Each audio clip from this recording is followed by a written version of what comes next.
Welcome back. The South African film industry has been in the spotlight in the last week after the movie Of Good Report was banned at the Durban International Film Festival. So today, Finweek looks at the various barriers to entry that local filmmakers face when trying to break into the South African film industry. Still with me at the desk, Marc Ashton, Finweek Editor, Lisa Illingworth, the Finweek Journalist, joining us for this discussion, Danie Bester, founder of the Film Factory, Prince Ndamase, spokesperson for the Film and Production Board. Danie, very quickly, let's get your perspective right now. Is the South African film industry moving forward when it comes to creating good quality content that is of international kind of quality, if you could call it that? Yeah, I think so. I think there's been a really exciting sort of growth in the film industry for the past couple of years, and I think a big reason for that is the Department of Trade and Industry sort of initiative to support the industry. Mm-hmm. And yes, so I think there's a great... Well, what are they doing? I mean, is it funding going from the DTI right now? Yes. Are they, tell us about the type of support that they're offering. Yeah, there's different sources of sort of government finance available and stuff, and it's obviously it's not everywhere, but the National Film and Video Foundation has got some more funding available. Mm-hmm. It's from the Department of Art and Culture, and then also the Department of Trade and Industry is actually putting money straight into film production, which helps a lot, and it's sort of a steroid injection into the economy. So it helps with creation of jobs and skills and stuff like that. Yeah. I think it's quite interesting. I mean, I think we've had quite a lot of. I mean, a lot of government departments get a lot of flack for what they do in terms of supporting entrepreneurs. But I mean, it actually sounds like a very positive message or story that isn't being told. Is the fact that government is actually getting hands on. And we noticed the city of Joburg even put money into the ballet, the local ballet recently. Yeah. It does seem to be that government has moved on from a lot of these issues around arts and culture and is now starting to invest in them quite heavily. Yes. Yeah, and they do, and they're really putting their money where their mouth is, which is fantastic for the industry. Obviously, one wants to see that continuing for a long time, so that makes the industry a little bit nervous because it's, unpredictable. Yes, that's one thing. And I mean, the thing is that when you have to cut budgets in South Africa, if we go through tough times, it's going to be education. You've got to make some priority calls. Prince, from your perspective, I mean, we know that a lot of international companies come into South Africa because of the landscape or what we offer from a scenery perspective. So is that happening more and more? Are we marketing ourselves and are international companies using South Africa as a destination to film? No, definitely. I think I'd agree with Danie. I think the industry is actually going through a very exciting time. And I think filmmakers actually have a lot of opportunity that's out there. I think our country internationally is well marketed as a film destination. And I think even the activities, the National Film and Video Foundation, the DTI, the FPB, and the film commissions in Gauteng and in Cape Town, we participated at the film festival in Cannes, and there was a lot of interest in the South African film industry, how companies could come and shoot, but also at the same time in trying to open up the space for local content producers as well. And I think, as Danie has said, the opportunities are there. Government adopted recently through the Department of Arts and Culture what they called Mzansi's Golden Economy, and that's specifically focused on growing the arts and culture sector and trying to promote sectors such as the film industry. And in a country where there's huge unemployment, our economy is not necessarily thriving. I think this is a new opportunity for young people to pursue. It's quite interesting because we ran a story on the Nigerian film industry, the Nollywood essentially, and what was very interesting there was it was quite an aspirational career to get into. Here in South Africa, you almost get the sense that it's one of those things you have to have in your portfolio. If you're going to do a bit of stage, you've got to do a bit of TV, you've got to do some commercials. It's not really a career of choice. What you are seeing, though, is some high-profile movies, people putting some money down, and suddenly it is becoming, the guys are becoming celebrities because of what they're acting in. And in fact, there's even bigger opportunity in the short stories. I think one of the things that we must appreciate is that more and more, there's more innovation coming into the industry. I know some students at WITS ran a program where they were actually creating films, utilizing Samsung cell phones and utilizing other applications that they could utilize to actually tell South African stories. But I think the important thing is that we need to avail the platforms for those stories to actually reach out to the public. And I think with the new bouquet of channels that are probably going to come through with the migration to digital, there's going to be a demand for that content. So it's really an opportunity that our people should pursue. And you talk about getting creative. So let's get into a story where we've got Jana Klein, who's an actress, and she's involved in funding and involved in a new movie that they're looking to film, Jake Miss Perfect. She's joining us on the line. So Jana, tell us about why you've chosen to go the crowdsourcing route, and how tough was it for you ultimately to find funding? Tell us about your experiences of funding in the film industry, because we're getting a lot of positive comments in here in studio in Johannesburg. Is it getting better, and why you've decided to go this crowdsourcing route? Hi, Sam. I'm part of a project called Jake Miss Perfect, and it's a romantic comedy. And the reason we've actually decided to try to fund this project is because a romantic comedy generally needs a lot less funding than, let's say, an action movie does. We were actually working on an action movie called The Codename previously, but because we couldn't find funding, not even private investors, we decided to put that aside, and we're now working on the romantic comedy, which we are trying to find funding for on a website called fundfind.co.za. And how far are you in sourcing what you need?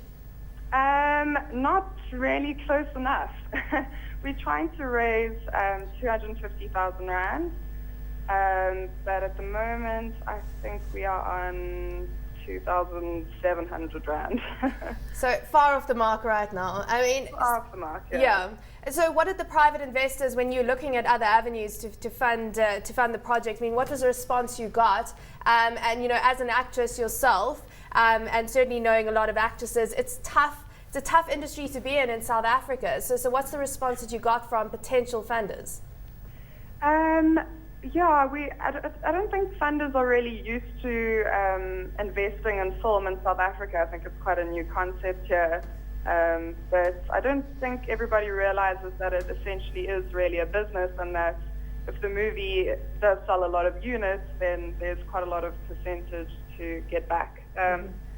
But as an actress, it's really tough to find work in South Africa, and there are a lot of talented people, there are a lot of really passionate people in the film industry and as actors that you can't, there are lucky few that can make a living out of it. Most actors have to have, a day job or another form of income, and often it's just sort of fueled by passion and definitely not any funds. And the project that we're working on is we're a group of actors and filmmakers, and we're literally trying to, in our spare time, film a feature movie. And I don't think that, I'm hearing a lot of positive stuff about people putting money into arts and theatre and movies in South Africa, and that's great, but I don't think that at this stage there's enough of that happening at all, from what I can tell. Well, thank you, Jana, for your experience, and we hope that certainly people will take a look at Jake Miss Perfect and look at opportunities to fund that, get you 250,000 rand that's needed. That, of course, Jana Klein joining us there from Cape Town. That comment there is signifying what I know is reality. I know a lot of actors in Cape Town. I know a lot of people who are very talented, and they find it very tough to make it a career. No, absolutely. And we're talking about barriers to entry. We're talking about barriers of entry to the market. And coming back to the issue of the good report, the barrier of entry being legislation at that point. And I'd want some comment from you guys as to, the barrier of entry there is some very, very stringent legislation that was set up almost 20 years ago. Is that legislation still applicable?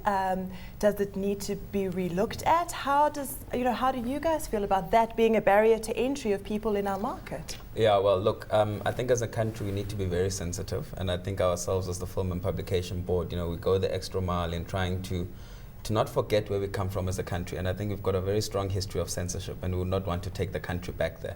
But I think it's just important as well for industry to understand some of the laws in place that govern the industry.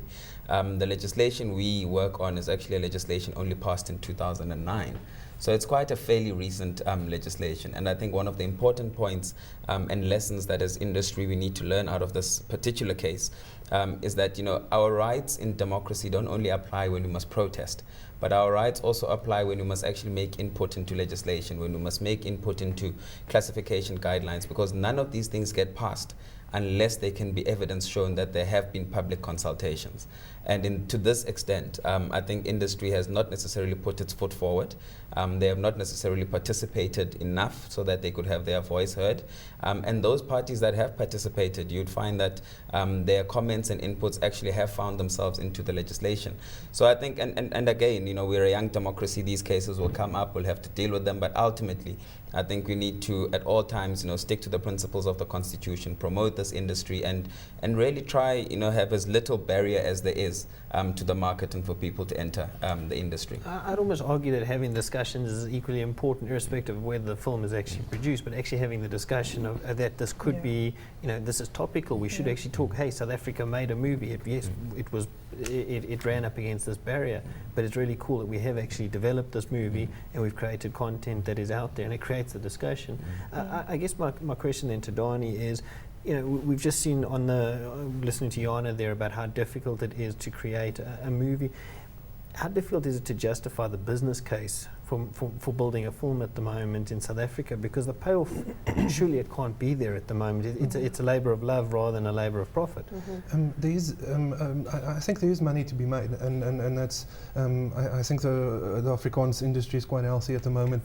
I think one of the biggest problems is maybe piracy, and I don't think people really realise how big a threat and how negative effect it has on the industry. So from my perspective, my biggest challenge is piracy, and it's killed movies like, you know, White Wedding and Paradise Stop, and there's been a couple of those films that you know that sort of develops because everyone's going like the Afrikaans industry is doing well and stuff like, but you know, indigenous Zulu films and Xhosa films and stuff should be doing better, but the piracy has killed those films, and it's sort of like put a damper on that whole industry. And from an investment point of view, I wouldn't invest in a film at the moment, because until they criminalise piracy. So is that going to happen? Is that in discussions right now at government level to crack down on piracy? Because clearly what you said there, that's the biggest issue for you when it comes to investing money in the film industry. I mean, is that happening? Well, I think one of the things we need to do is also to educate society, because obviously, you know, the success of piracy thrives on the fact that there's a market for it. And I think the laws are there. I know the DTI, led by the Deputy Minister, even launched a platform for the industry to come and engage on piracy, and has brought all of us in, the Film and Publication Board, the law enforcement agencies, to really try, you know, stamp out on piracy. But unfortunately, you also need to understand how piracy has grown. So it's no longer the days where someone is standing by the side of the road with 100 CDs at the back boot at the boot of his car. But they stand there with one CD and they can print you a new CD in a matter of 10 minutes. So you're no longer now able to go and crack down and start confiscating huge amounts of stock and so on, because these things are done on the spot, on the go. So I think there's an important element that we must run, and that is to educate society on the damage the piracy is having on the industry, and then secondly, start to criminalize and start to really target the people behind, because it's huge syndicates and they're making a lot of money behind piracy in the country, and they're destroying the industry at the same time. What about outlets? Because I mean, I just kind of anecdotally, again, you look around, you see cinemas closing quite regularly. It's obviously they're not sustainable as a business model. They don't appear to be sustainable as a business model, and that's using international films. You need an outlet through which to actually produce to actually show these products, specifically South African movies. What do we do to tackle that? I mean, do we have more film festivals? Do we have more arts and culture celebrations? What do we do to be able to provide these outlets where people can talk about these things? If I could just add on to that, I mean, how supportive are the local distribution platforms for South African film, for local content? No, they are. But I think they're great. You know, like the whole film world is shifting, and the business model behind it, and there hasn't been an answer to where it's moving forward. Like when one goes to Cannes and stuff, you know, they're having the same conversations that they had 3 years ago about what's happening to the film industry and how our distribution is going to change in the digital world and everything. But there's no answers. So the revenues have become smaller. The platforms, they're reduced, and the cinemas has always been a really important part of that whole chain. But that's becoming smaller, and DVDs really become small. So, well, I mean, wouldn't that be ultimately an important cog from an investor perspective as to where the content is going to be distributed? And if the platforms are diminishing, it means that ultimately their returns are going to diminish when they look at putting funding in. And I think it depends on the amount of funding you put in. So that's, you have to be realistic about how much you spend. So it's you know, that's the most important thing, is like you have to be. And even international films and independent international films, the budgets are relatively becoming a little bit smaller. The studios still do their major films, you know, but most of the world's films are getting a little bit smaller, and that's a reality of a lot of industries. What about, again, technology is interesting. I mean, you're talking about sort of being able to make film on a mobile device and then try and commercialize that. I mean, yes, you've got YouTube, which is, you know, you can put things out there. How is that impacting your role as a regulatory body, essentially? It's actually becoming quite difficult, because you must remember we have a responsibility to classify all films that come into the country. So on an annual basis, we're classifying close to 6,000 titles as the Film and Publication Board. But now with new distribution channels, it's actually becoming a bit difficult and a bit tricky, because people are accessing content now not via the traditional means, you know, DVDs and the cinemas, but they're accessing it now, you know, electronically, and there's iStores and all sorts of things that are out there. So it's really also forcing us as a regulator to relook how we're classifying content. And we're having a discussion with the industry currently of maybe putting in place, you know, self-regulation mechanisms where industry itself can classify some of the content, and we just come into quality assure, etc. So, you know, it's really quite a, you know, I think you'd agree, a dramatic shift in terms of how content is being distributed. But at the same time, I think, you know, local filmmakers should not despair. I think, you know, there is an opportunity for us to actually take film, especially to the rural parts of the country where the majority of South Africans are, create platforms where we come in with a projector, come in with a screen, you know, start screening stories that talk about, you know, the stories that South Africans are making, and maybe explore advertising options in between that as well, to take out some advertising messages to those communities, and perhaps private sector would come on board. But I think we just need to look beyond the traditional, you know, audiences that we have, and really start taking film out to the people. That's a good point to end on. YouTube's done exactly that. Sorry, Samantha. YouTube's done exactly that. As soon as you click on your YouTube video, it's bringing up a 5-second ad that you actually can't skip. You have to watch it before you get to the video. So they've done it in a creative problem-solving method. Well, thank you for